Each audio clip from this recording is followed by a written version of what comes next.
আমার ছেলে 2008-এ মারা গেছে।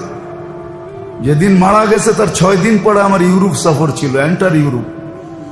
আমার ভিসার জন্য আমি জার্মানি এম্বাসিতে গেছি, তো আমার লঙ্গি পড়া, কেন ছেলে মারা গেছে। 6-7 বছর যাকে নিয়ে চিকিৎসা করছি, জানেন তো আপনারা, বাংলাদেশে ব্যাংককে।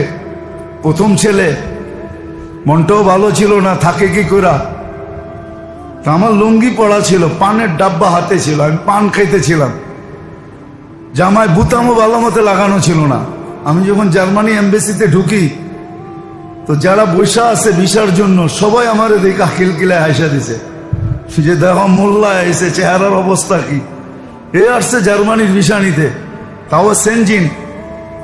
আমি কাউন্টারে যখন দাঁড়াইছি, তো মহিলার অনেক গয়না পড়া ছিল, যে আমার ইন্টারভিউ নিতেছে, অধিকাংশ গয়না কালো। তা আমাকে জিজ্ঞেস করতেছে কি করো, আমি কি ব্যবসা, কি ব্যবসা, এই ব্যবসা। আমার গয়নাগুলা কালো হয়ে যায় কেন? আমি বললাম তুমি পারফিউম বেশি ব্যবহার করো, তো স্প্রের কারণে গয়না কালো হয়ে গেছে। আমিগুলো হোয়াইট করবো কি দিয়ে, পরিষ্কার করবো কি দিয়ে? আমার কারখানায় আসো, এত দূর যাওয়ার তো সম্ভব না, তুমি ঘরোয়া ভাবে বলো। আমি বললাম যে ঘরোয়া ভাবে এইভাবে তুমি পরিষ্কার করতে পারো। আমি দেখতেছি সে ভিসা প্রিন্ট করতেছে। তা আমাকে বললো যে এত টাকা দাও, দিলাম। কয় বউ তুমি এখানে। বসলাম, আধা ঘন্টা পরে পাসপোর্ট দিল, আমি খুলে দেখলাম যে হ্যাঁ ভিসা হয়ে গেছে।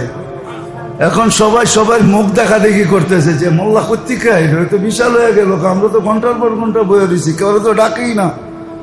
এমন বেশভূষা নিয়ে গেছে, মনে হয় যে উনি বিলকুল এন্টার ইউরোপিয়ান হয়ে আসছে, মানে দেখলেই তাকে ভিসা দিতে হবে, কেন সে ইউরোপিয়ান স্টাইলে আসছে, নারী বলেন আর পুরুষ বলেন। আমি ওইখানে বসে একটা পান খেলাম, মুসকি একটা হাসি দিলাম, বাইরে চলে আসলাম। বলে চাবি এইখানে না, চাবি ওইখানে।